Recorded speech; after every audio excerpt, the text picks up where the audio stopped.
Okay, I'm inside my Google Sheet.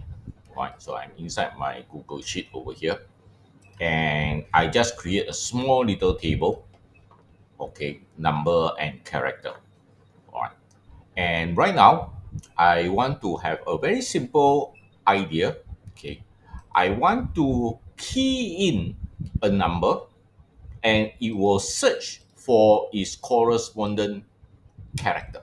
So if I key in a 3, it should show me a C. If I key in a 8, it will show me the H, right? Let's say from the table. All right.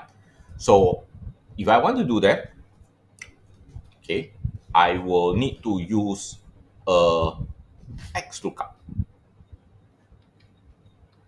okay, which is this one.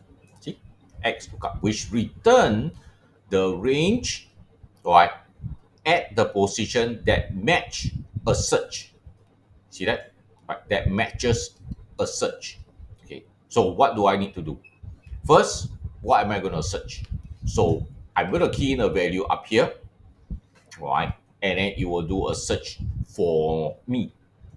Okay, and the answer will be here. Okay. So I'll put E1.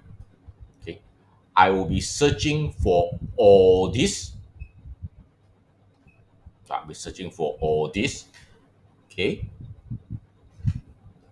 And it will return me this column. Okay, it will return me this column. Right, so you can see over here. Okay, so right now there's nothing to return because it didn't find anything. So let's say I key in an 8. Oh, see, it gave me an H, right? Because it found an 8 over here, so it gave me an H over here. Oh, so let's say I key in a 4. Okay, so 4 is a D. See, 4 is a D. So it all comes down to this particular formula over here. See that? Just this formula over here using the X lookup.